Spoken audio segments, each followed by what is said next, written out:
I'm sick of watching Caitlin getting attacked. If the league doesn't step up and protect her, things are going to get ugly real fast. For weeks, one sound echoed across the WNBA, and it wasn't cheering. It was the thud of Caitlin Clark getting knocked around elbows, hip checks, cheap shots. And the league, silent.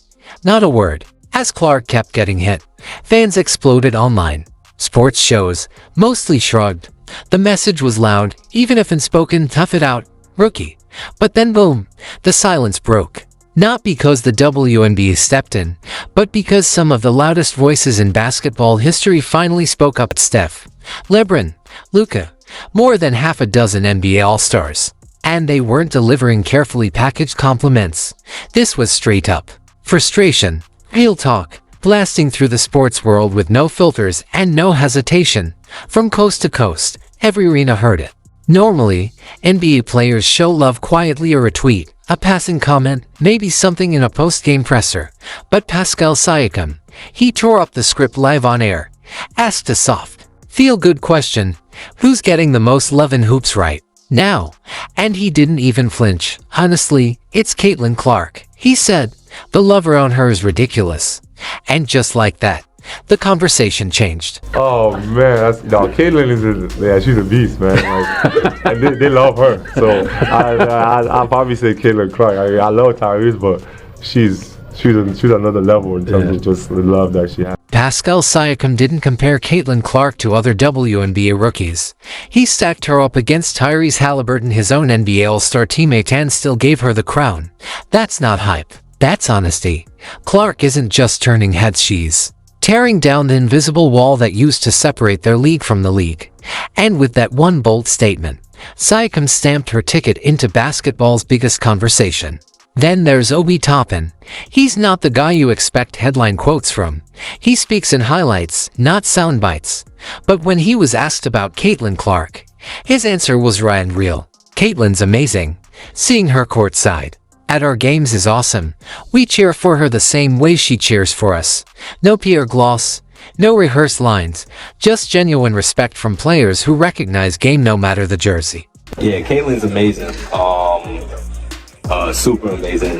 She's a great player. Having her be courtside and watching our games is awesome.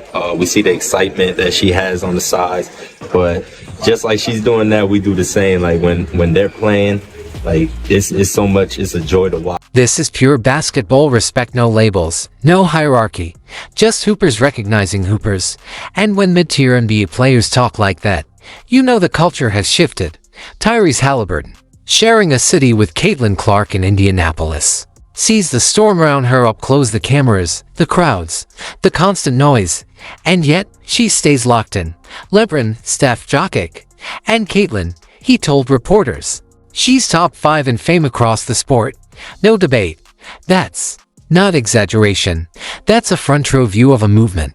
She's, I think for me, getting to actually spend time around her, be around her, get to know her personally, she's just an amazing person, an amazing player. She deals with there's a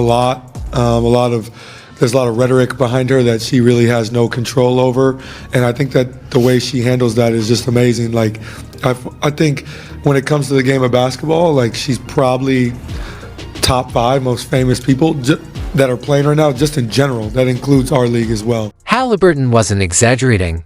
Turn on TikTok, ESPN, morning shows, even airport TVs, Caitlin Clark is everywhere.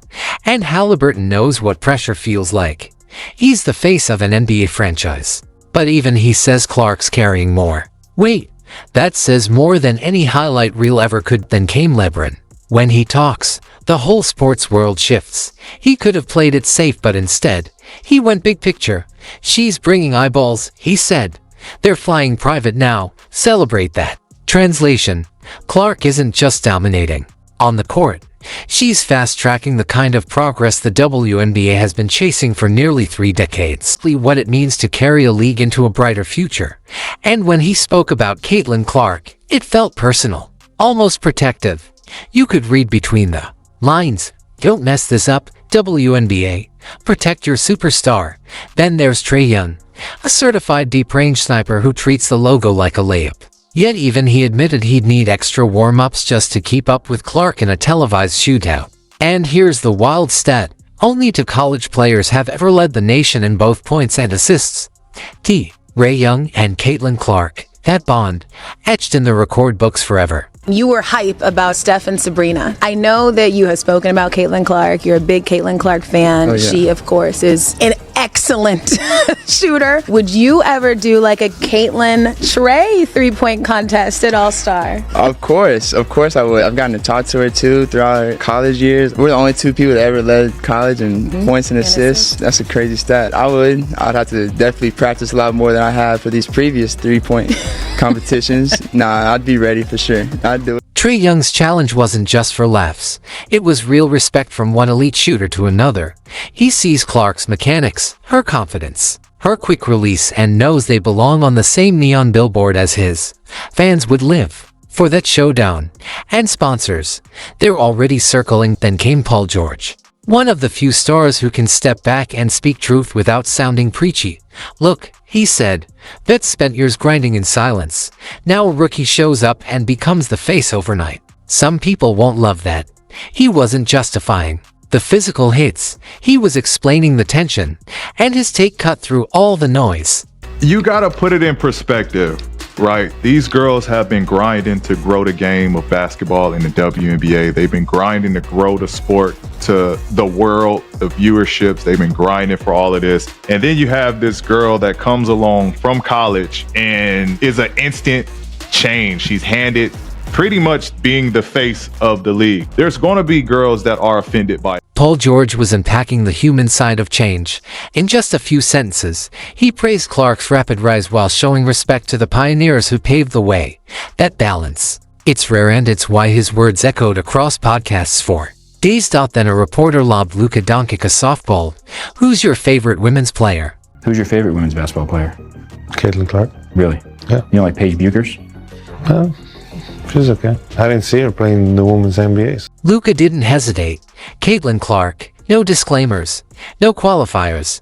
Coming from someone who shattered expectations as a teenage Eurostar turned NBA phenom, those two words said it all. Luka wasn't grading on potential, he was judging immediate professional impact, and Clark passed with flying colors. That kind of minimalist praise, you frame it. Then came Steph. He saw the hits. He broke down her game, frame by frame. And when he spoke, he threw the diplomatic playbook out the window. I'm sick of watching Caitlin getting attacked. If the league doesn't step up and protect her, things are going to get ugly real fast. Boom. Direct. No fluff. Coming from the man who redefined the dimensions of the game. Steph's words hit different. That sentence wasn't just praise, it was a warning and a statement all at once.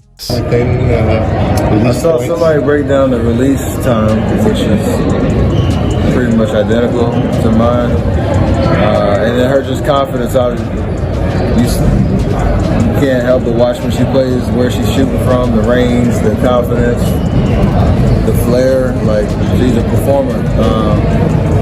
It's crazy though, just because her shot is like that, it's at that level. But if you really watch, like, her floor game is as impressive, so it's kind of the total package. Steph didn't stop at compliments, he broke it down with precision. Same quick release, same unlimited range, same showmanship. Then he delivered the knockout line, "She's the total package." And when Steph says that, it means something. This is the guy whose praise turned Clay into a legend and Jordan Poole into a millionaire. Calling Clark a kindred spirit. That's not hype. That's legacy-level validation. But just as the momentum peaked, Jason Tatum hit the brakes.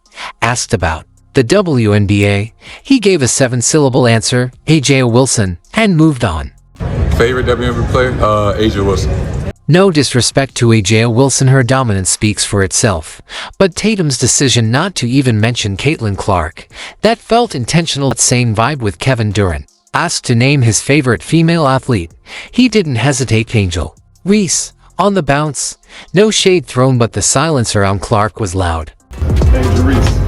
Sure, Angel Reese is a rising star, but given Caitlin Clark's record-breaking year, KD's pick felt more like a subtweet than a genuine take. Two of the game's biggest names choosing not to lift her up. That's the tension Paul George hinted at. Not everyone's ready for the shift she represents. And that silence. It says more about Clark's disruptive impact than any compliment ever could.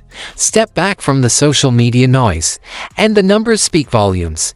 Games moved to NBA arenas and still sold out. TV ratings up over 400% from last season. Clark jerseys flying off shelves so fast, Nike can't restock Iowa gold. Even charter flights along a sticking point were greenlit mid-season. Because letting the most talked about athlete in sports wait in TSA lines, that became a PR nightmare.